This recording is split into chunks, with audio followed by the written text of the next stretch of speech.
They're not good enough to start. They're not even good enough to play. But they do talk a good game. So come join Lou and Jose from the sidelines where all the best sports discussions happen anyway. Welcome in to the Benchwarmerz podcast. Welcome into the program, everybody. I am Lou Ruggieri. That is Jose Ortiz. And this is the Benchwarmerz podcast. Wherever, whenever, and however you happen to be accessing our fine program today, we appreciate you taking some of your day to spend it with us.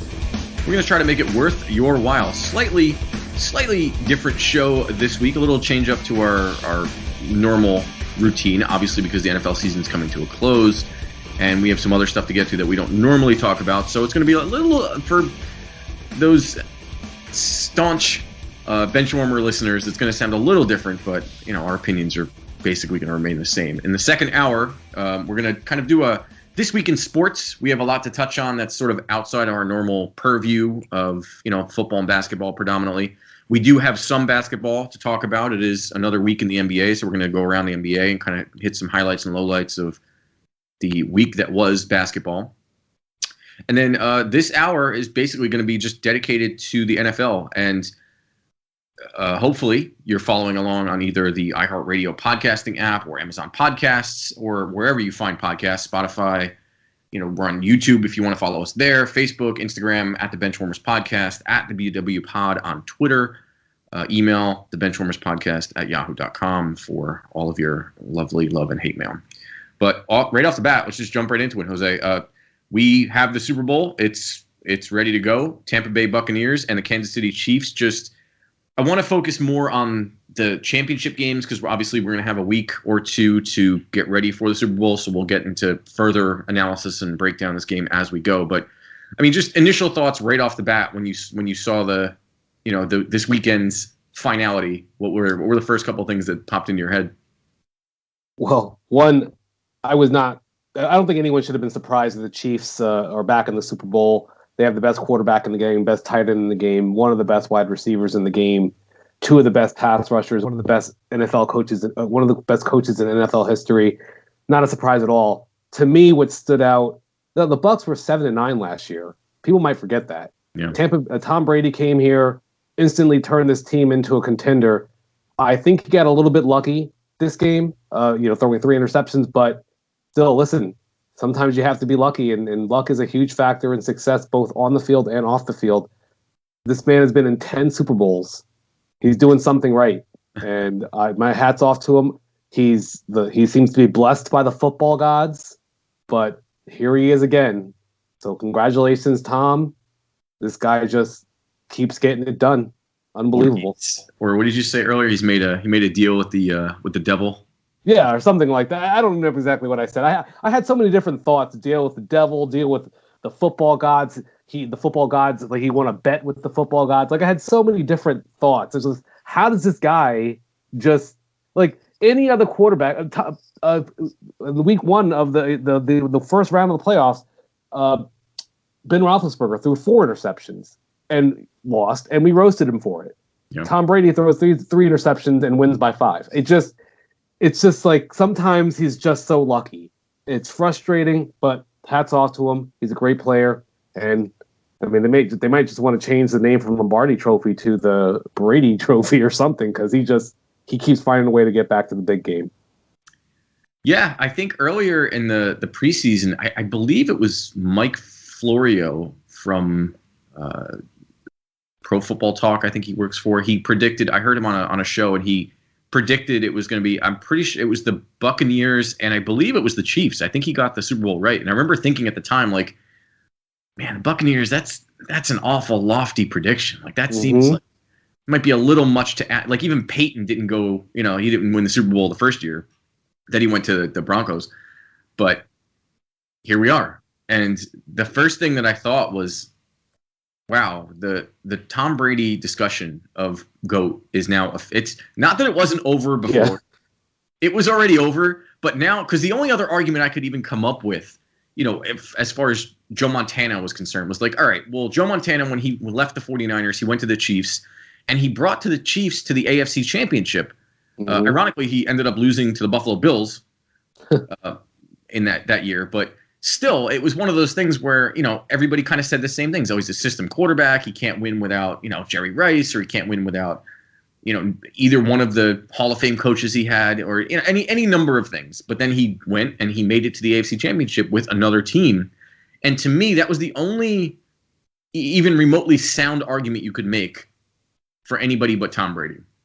And now, seeing Tom Brady go to another team and now go to a Super Bowl in his first year, it's game over. It's ridiculous.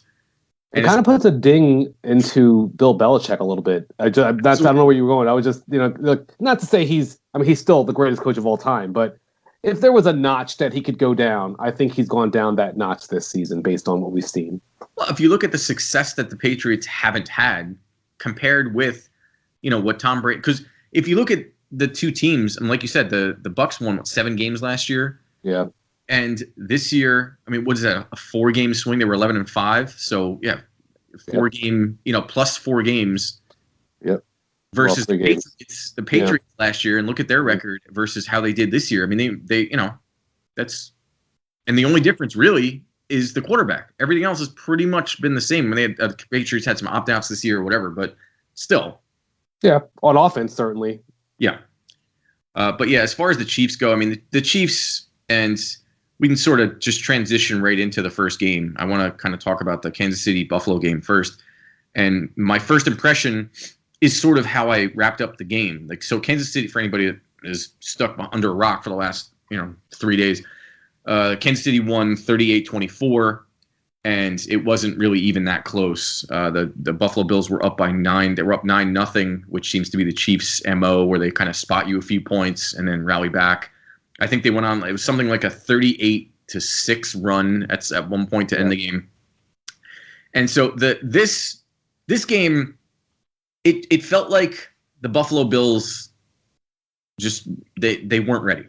They weren't ready at all. I think Josh Allen looked like he regressed in that game. I think the moment was a little big for everybody on that team. They felt like they were maybe a year ahead of schedule, where it's just Stephon Diggs didn't play that well.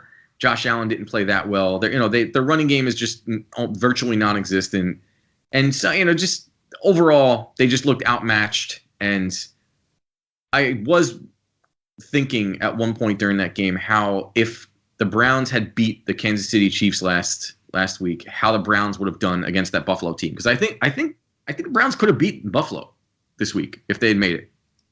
Yeah, I don't think that's such a lofty prediction. Yeah, I think I would have still picked Buffalo to win that game, but I think the Browns certainly would have had a chance.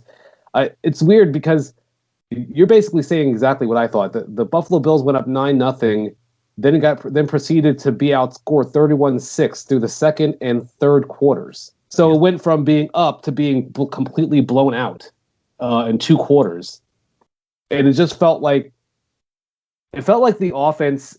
What I saw out there is it looked like the Chiefs are just on another level as far as execution within their offense and within their defense.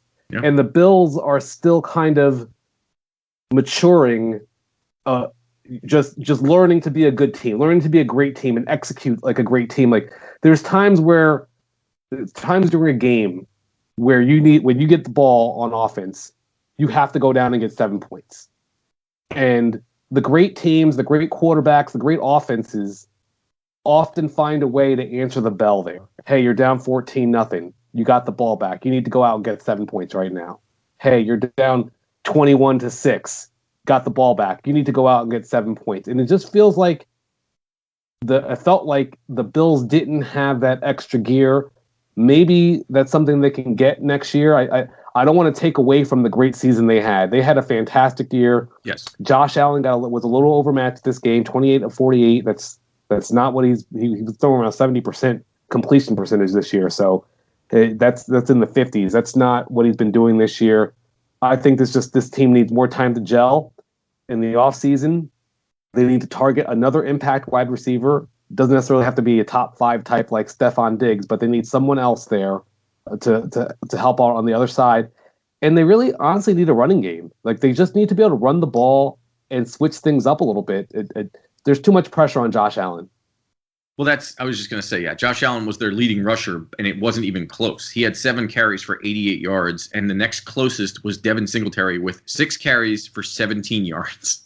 I mean, Devin Singletary has been a big disappointment this season. He had a really strong opportunity this postseason when Zach Moss went down to injury to really step up and maybe even solidify his positioning as the lead back on that team.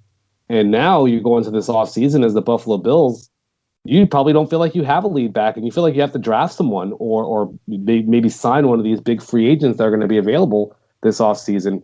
So, one thing I wanted to throw out, though, about the Chiefs, I know we're going to focus a little bit on the Bills because that's the end of their season, but Patrick Mahomes, 3 playoff runs, 17 touchdowns and 2 interceptions in 3 seasons, 6-1 record.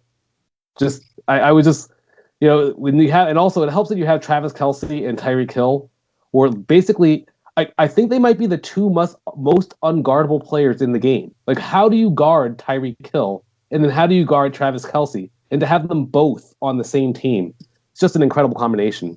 Yeah, I think so. Before I talk about the Chiefs, the 2 things to follow up your points about the Bills. I saw TJ Yeldon walk on the field, and I was like, TJ Yeldon is still in the league? Like, I didn't realize that he was still around. And then all of a sudden he's catching passes out of the backfield. And I'm like, oh, he's playing snaps, like considerable amount of snaps for the Bills right now. And the other thing we have to remember is that the Chiefs basically gift wrapped one of those touchdowns when Hardman fumbled. Oh, yeah. The punt. That's right. What was it? They were on the 2-yard line, I think. Yeah. Just walked it in. About that. That's a whole touchdown right there that should have never happened in the first place. I did like how Hardman rebounded from that. You saw him kind of just walk off to the side. He threw the blanket over his face, and I was like, yeah, that's about right. And then, everybody was rallying around him, kind of cheering, patting him, said, don't worry about it, don't worry about it. And then he ended up making up for it. He had a crazy 50-yard rush at one point, and he made a couple just big plays later on that were pretty impressive. So good. Hats off to him. You make a mistake, but then to not let it keep you down, you come back from it. That was really impressive. As far as the Chiefs go, basically just going to echo exactly what you said. I don't think that it's possible. I feel like Travis Kelce gets the accolades he should, but I feel like Tyreek Hill, in the shadow of Stephon Diggs and Devontae Adams this season, it feels like we forget about how good. Like, he is not just a speed guy. He might be the fastest guy in the NFL. But he's not just straight line fast. He's creative. He's nimble. He's incredible. Some of the things he was doing that game, 9 catches for 172 yards. I mean, he's making professional athletes look stupid. He's really converted himself into a complete wide receiver. Like, early in his career, year 1, year 2, he was kind of that speed, that speedster, that burner. Yes. And this is why, you can't give up on guys. You can't write guys off early. And not that anyone was writing them off, but you can't expect that a guy's going to be a finished product in year 2 or year 3. This guy's really just blossomed under Andy Reid. And then also when you have Patrick Mahomes throwing you the ball, he's just such a weapon. I don't really know that there's a corner that can line up with him one-on-one and really shut him down. Like, how are you shutting him down? You're not fast enough. What are you doing to shut him down? And then, Travis Kelce. I mean, we already know that there's just no one. He's too big, too fast. There's just nothing to say. I was just amazed at looking at their offense, and when they're clicking, there's not a team that's close to them. And I think one of the other things that I came away with in this game, there is a wide gap to me between the Chiefs and everyone else in the AFC. There's just even next season, someone I was talking to was trying to make the argument that someone told me that Ben Roethlisberger is trying to convince Marquise Pouncey to not retire, and I was why? You're not close to the Chiefs. You're not Super Bowl contenders. I'm not even sure you're a top 3 team, but no one's close to the Chiefs right now. So it's just hats off to them. And they have so many skill players. And what's funny? The thing is, so Tyreek Hill, obviously, everybody knows he's lightning fast. He ran a 4.29 40. But on any other team that doesn't have Tyreek Hill on it, Mecole Hardman is the fastest guy on that team. by a lot. He ran a 4.33. So he is crazy fast, except on the team with Tyreek Hill. I had to look it up because I was watching Hardman run, and I'm like, damn, he's fast. And what we have to worry about in the rest of the league is if does Hardman take the same step and leap that Tyreek Hill took, because this is going to be year 3 coming up for Hardman, I believe. Yeah. So this team is just young, but they're young in all the right spots, and then they have veterans in the right spots. Just a perfect blend, almost like a perfect team. I mean, we'll see how they do against the luckiest man in the world in Tom Brady in the Super Bowl, but he already got lucky because Eric Fisher is out with the Phillies. That's right. Eric Fisher, their number 1 overall draft pick in 2013, is, obviously he's not been the level of a number 1 pick, but he's been a great offensive lineman for his entire tenure there. And, the worst time for a starting offensive lineman to go down is right before the Super Bowl. So Tom Brady's luck might strike again. I don't know. That's that I think is going to be, because we saw, we can talk about it, but we saw Bakhtiari on the Packers go down last week. Yeah. And, the Packers managed to do okay against the Rams, but now, we also saw the Buccaneers defensive line and linebackers are just attacking Aaron Rodgers, and kind of that, Bakhtiari not being there obviously was a big part of that. So now you look at the Chiefs without Eric Fisher, and you have to wonder, Mahomes is good on the run, but he can't be on the run every play. Yeah. It's setting itself up to be, it's hard not to think of it in terms of the Tom Brady deal with the devil. You're like, of all times, how is this possible? But, the Chiefs, don't forget too, they were 14-2. Yeah. They were the defending champions. So everybody got up for that game against the Chiefs, and they took everybody's best shot, and they just rolled. And it really wasn't close. I mean, they won a lot of games by 1 score less, so technically it was close. But overall, just throughout the course of the season, nobody ever felt, including the Chiefs, it felt like didn't ever think or feel like the Chiefs were going to lose any of those games, except maybe the Raiders game. Going into next season, do you look at the Bills as the second best team in the AFC right now? I know it's early. We don't know what's going to happen in the offseason. There's the draft. There's a lot of things to happen. Where would you rank them?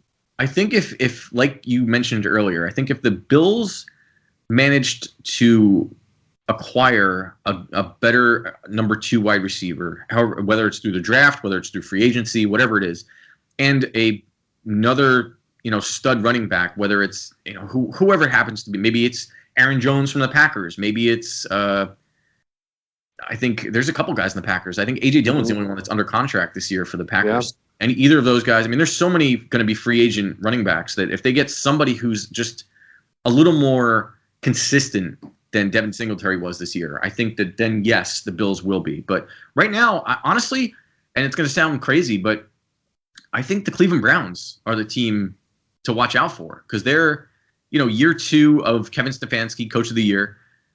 They look like they're putting it together. And you get Odell Beckham back, or you trade him and then you do something else. But if they trade him, they're going to get something of value for him. And I think the Browns right now are looking like the second in line. Yeah, I would think I would still put the Bills number 2, but I think that there's the Chiefs are clearly number 1, and there's about 2 or 3 teams. The Bills, I kind of put the Ravens there a little bit, and also the Browns, where depending on what happens in the offseason and also who takes a step forward, does Baker Mayfield get better next year? Does Lamar Jackson take a leap forward? Because really the big difference in the Bills this year, aside from Stephon Diggs, and maybe it's connected, was the change and the growth in Josh Allen, going from a quarterback completing just under 60% of his passes to around 70% of his passes this year. So he took such a large leap that really completely changed the trajectory of the team. Yeah. Is there another quarterback that takes that? Does Justin Herbert take a step like that forward? There's just a lot of question marks about who that second or third or fourth team and the AFC is going. But I think based on just what we saw this year, for the time being, you kind of have to give it to the Bills. I will say, and the last thing I'll say before we take a break is, depending on what the Colts do with the quarterback, that could change my mind. Because the Colts they're one piece away from really being exceptional. You know, and they almost beat the Bills in the playoffs. And they were the better team on the field when they faced the Bills this year in the playoffs. The Bills just, you know, they made some dumb decisions, and, you know, Phillip Rivers was okay. But I think with somebody better at quarterback, whether that's more mobility, whether that's more arm talent, maybe both, the Colts could be right here next season. Someone needs to trade for Aaron Donald so they can just go and sack Patrick Mahomes, because you got to get that guy down. You can't give him the type of time he had this past weekend. Yeah, and you know, it's funny to think, and I know I said it was the last thing, but, yeah, you know, the Chiefs, if you remember, it's funny how just things happen, because you talk about Brady being lucky, but then Mahomes is one offsides call away from going to 3 straight Super Bowls. You know, in that AFC Championship against the Patriots, you know, D Ford jumped off line, and that negated an interception by Tom Brady that probably would have sealed the game. And, you know, I think that year the Chiefs would have went and faced the Rams, and the Chiefs, I think, could have beaten the Rams. Yeah. That year. I mean, they lost to the Rams in the regular season in that crazy shootout that was supposed to be in Mexico City and ended up being a home game for the Rams. But, you know, that was kind of it felt like a one-off. And I think in the bigger spotlight, I think that Andy Reid could have beaten the Rams. So it's funny how we're, you know, one offsides play away from, you know, Patrick Mahomes possibly winning 3 in a row. And he's just an incredible talent in the NFL. It's going to be a while. It's going to take something special to knock them off next year. It's going to take something special to knock them off in 2 weeks. Yeah, fair enough. But we're going to get to that other game, so we'll take a break.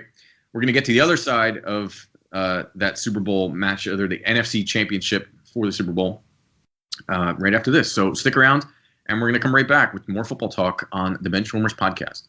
If you're sick with COVID-19 or think you might have it, take steps to help protect other people from getting sick. Stay home except to get medical care. Call the doctor before visiting. Separate yourself from others who live with you. Wear a cloth face covering to protect others. Cover your coughs and sneezes with a tissue and clean your hands right away. Avoid sharing items with other people in your home. This includes things like towels and bedding. Be sure dishes are washed in hot water or the dishwasher before anyone else uses them. Stay aware of how you feel. If you start to have difficulty breathing or if you're worried about your health, call your doctor. For more tips, visit cdc.gov. Welcome back to the Benchwarmers podcast, where being all talk is actually a good thing. Now, back to the action. Or talk, I guess. Welcome back to the program, everybody. I am still Lou Ruggieri. That's still Jose Ortiz. And this is still the Benchwarmers podcast. We spent the first segment talking about the AFC Championship, the Kansas City Chiefs beating the Buffalo Bills. Coming up in a little bit, we're going to go around this week in sports and talk about a few things that were sort of off the reservation for us a little bit. Some death of Hank Aaron and a couple other baseball topics, along with some football news. NBA talk a little bit later than that. This week in the NBA, we're going to go through highlight, lowlight, and talk all of that fun stuff. But right now, I want to get to the other side of the championship weekend, which is the best weekend in football, by the way. The Bucs, Tom Brady, Tampa Bay, and the Buccaneers beating the Packers in Lambeau Field, 31-26. And this game, this is Brady's now his 10th Super Bowl, which is just silly at this point. There's a lot of things I took away from this game. And I'll start with the Packers first, and I'll see where you stand on this, Jose. But as far as Aaron Rodgers goes, and I know Aaron Rodgers is going to get heat for this loss because they were the home team. You know, it's now the fourth AFC Championship in a row that he's lost, and it's some of it is justified. But watching that game, a couple things came to mind, and the first is towards the end of that game, there was a third down. They were like 3rd and goal. And Aaron Rodgers had a chance to run. Oh my gosh! Sorry. Yes. Even in the moment, I said, why didn't you run? As he threw the ball and it goes incomplete, and I don't understand. So that was the first domino, and then not going for it on 4th down. But I feel like at the 8-yard line, they they sort of kind of shot themselves in the foot because Aaron Rodgers didn't run. So if he had gotten down to like, even if he hadn't scored, I don't think he would have scored, but I think he would have gotten close. Maybe he got to the 2-yard line. Going for it on 4th and goal on the 2-yard line is a win in either direction, because even if you don't get it, you're still letting Tom Brady start on his own 2-yard line, which Brady's great, but that's still a pressure situation, and it's not a good place to be when you're trying to drive down the field.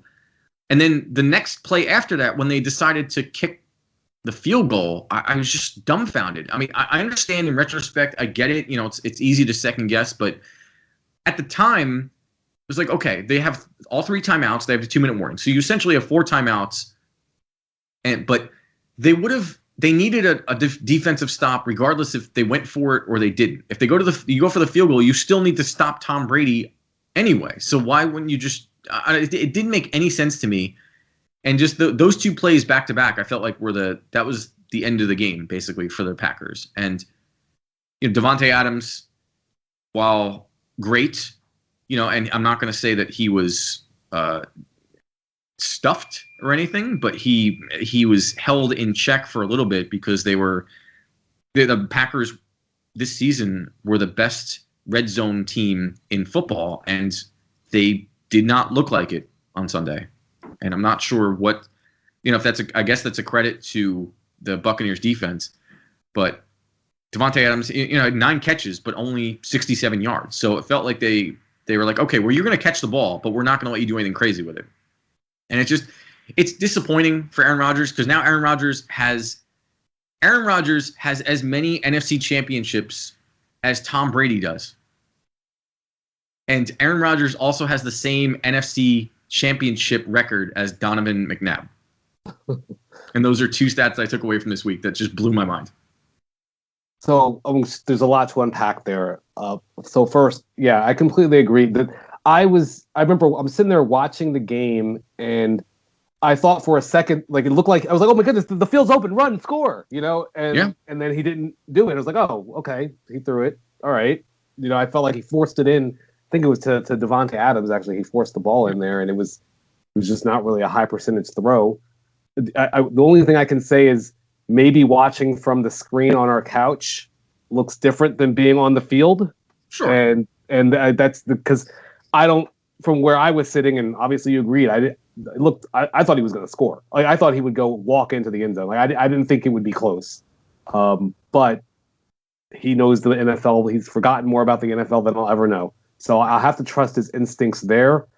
But what I don't trust, look, he does have to bear some of the burden. 1st and goal from the 8, get 3 incomplete passes in a row to force a 4th and 8.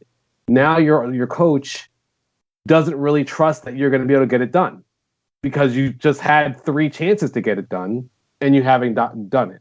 So he's in a situation where he's like, I want to take the points. I don't think it was the right move, basically, for everything you said. If you score, great. You tied the game, or you could tie the game with a 2-point conversion. If you don't, now they have the ball 1st and 10 from your 8-yard line, from their 8-yard line. That's a great spot for you to maybe get a stop and give yourself another chance to score. The way they did it, it basically said, okay, we're going to go 3 and we're going to trust our defense to stop them from getting 2 first downs, which that was just not going to happen. Just the way they were moving the ball. They had been moving the ball on the Packers the whole day, and the Packers had been bailed out by a couple of 3 interceptions that Brady threw. But if he doesn't throw those 3 interceptions, the score is probably much higher. So to think that your defense was going to come up and stop them and get the ball back there for you to go down for another touchdown was just unlikely for it to happen. As far as Davante Adams or whatever, like, it just felt like if Aaron Rodgers got sacked 5 times, it felt like the Tampa Bay Buccaneers defense figured something out, which we saw during the regular season. There was some sort of matchup or something that they had an advantage that they were taking full advantage of that advantage they had. Yeah. And I don't know what that advantage was. Obviously, David Bakhtiari not being there, that was number 1. And then the combination of Shaq Barrett and JPP just obliterated. I mean, Shaq Barrett had 3 sacks. Jason Pierre-Paul had 2. So, I mean, that's unbelievable in a championship game against Aaron Rodgers. And, you know, that was the one thing that I did think of, because it felt a lot like last year's 49ers loss in the NFC Championship, where this stout, stellar defense just kind of, you know, the 49ers did a much better job of it last year, I think, against Aaron Rodgers, but the Buccaneers still made him uneasy. They still made him, you know, very inefficient in the red zone, and they made him nervous. I mean, that's, you know, you get sacked 5 times, you're going to be a little gun shy when you're out there. And I don't know how many times he got hit on top of that, right? So you get sacked 5 times. Yeah. Who knows how many times you got knocked down or how many times you got hurried.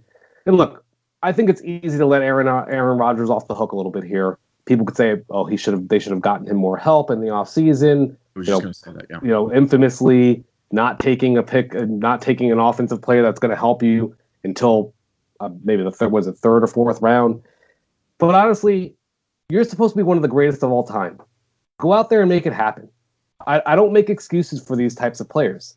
We saw Peyton Manning make Austin Collie a good player. Dallas Clark. How many players have we seen? It also helped that he had Reggie Wayne and Marvin Harrison on that same team. And then also helps that he has Devontae Adams and Aaron Jones. Aaron Jones, maybe one of the 3 or 4 best running backs in the NFL. Aaron Jones got hurt early in that game, though, so I forgot about that part. But yeah, I just don't want to. Are you one of the greatest of all time, or are you not? Because if you are one of the greatest of all time, you should be able to take maybe the first or second best wide receiver in the NFL. Maybe you could say third in the NFL. Your offense, and go out there and get it done. And he didn't. And you know, I wouldn't be making an excuse for Tom Brady in this situation, so I'm not going to make an excuse for Aaron Rodgers in this situation. He's above those types of excuses. This is not Ryan Tannehill that we're talking about here. This is Aaron Rodgers. Yeah, I mean that's fair, and I think that Aaron Rodgers, a lot like Tom Brady was, you know, in the waning years of New England, it felt like, you know, they just, here, go figure it out, man. I mean, that seems like, you know, before DK Metcalf got to Seattle, it was kind of like, it felt like Pete Carroll was doing that with Russell Wilson too, where it's like, well, I don't know. What do you want to do? And so it's a testament to how good he is, though. It's a testament to how good he is. Where it's like, it is, but it's like, it's a blessing and a curse, because Aaron Rodgers has made unbelievable players look. I mean, look at where's Randall Cobb? Randall Cobb is one of the best receivers in Packers history, and he just faded away. I mean, he's on the Texans, so that doesn't, you know, anybody's going to. Jordy Nelson is another one. Jordy Nelson, yes, yep. Jordy Nelson was the best receiver in the league for a year or two. Yeah, and it's because Aaron Rodgers made them that way. But and listen, Marquez Valdez-Scantling had a good game. I don't. To be fair, while I do think that Aaron Rodgers should bear some of the burden, you know, some of the blame on this, I really got to look at that defense. To me, while we talk about what the Packers didn't do late in that game, to give up that last-second touchdown at the end of the first half on a deep pass to it was Tyler Johnson. I can't remember. Scotty Miller. Scotty Miller. I mean, of all, like this, you know, and people who don't know this about that play specifically. And I was gonna wait, but since you brought it up, and I'm gonna say something. It might be a little controversial, but you know, in this, you know, this very interesting year, this last 12 months that we've had, we've seen all sorts of interesting racism and things like that kind of perking up. And watching that game, what I thought immediately, especially when Troy Aikman started talking about it, I was like, wow, that was just Scotty Miller caught that touchdown because of racism. Because Kevin did Troy Aikman say that? No, well, he said that he reminded him of Julian Edelman or Wes Welker, or one of them. And it just made me think, I'm like, no, I get it. He's a short white guy playing wide receiver. So naturally, and Tom Brady's throwing to him. So naturally, you think back to all the short white receivers that Tom Brady's had over his tenure in New England. But Scotty Miller isn't Julian Edelman. Scotty Miller ran a 4.36 40. He is a track star. He is he's not deceptively fast. You know, he doesn't just have a high motor and all these other white guy, you know, things they use at the combine. And I think Kevin King, along with a couple other players on the Packers just kind of let that slip their mind. And like it's by the time you realize that you're mistaken, he's already blown past you. And I also think it helps that Mike Evans and the other Chris Godwin are probably the primary guys that you're looking at. But yeah, that's fair. Yeah. And it just made me laugh because I was like, wow, there's some, I bet a little bit of reverse racism factored right into that, because that's funny. He's not Brandon Stokely. He's not, I can't even remember who else they had up there. Name your generic white guy receiver. Ed McCaffrey. Yeah. He's the prototype. Yeah. The guy who used to play in Madden all the time. I mean, look, what stood out to me on that play, which I didn't go as deep as you did. So people may or may not know this about me, but I used to cover high school sports in a previous life. So I used to cover, when I first got into college, I covered high school sports. Yep. And I covered a lot of football. And so as a result of that, there's a lot of fundamental things that I kind of have some knowledge of. And that's just like literally, if you're on the sideline with a high school coach and in that situation, they'd be like, no matter what happens, no one gets behind you. They would be repeating that over and over and over. No one gets behind you. No one gets behind you. No one gets behind you. I don't care if you run into the freaking tunnel. No one gets behind you.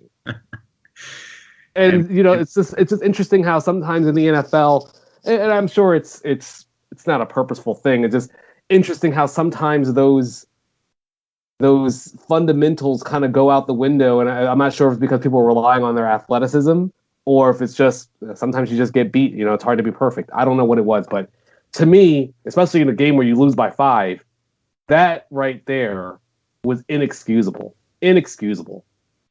Yeah, I mean, I will defend the Packers defense and say that they did manage to get 3 interceptions from Tom Brady in the second half. So they gave the Packers offense every chance to absolutely make some progress in that game. Obviously, Kevin King had a pretty bad game for a couple reasons. And, the Bucs too. I mean, the Bucs left plenty of points on the board. I mean, Mike, I think I texted you, I don't know if it was at the time or shortly after, but Mike Evans, like last week, it felt like Chris Godwin in the Washington game, Chris Godwin just forgot to bring his hands to the game. And this game, Mike Evans, he dropped one pass that I could have caught. Easily should have caught that pass. I know exactly what you're talking about. The second one that led to the interception, it was high, but it did hit him in the hands. So I put that one on Tom Brady. If I have to jump to get the ball, like in that, especially jump and reach backwards, that's on you.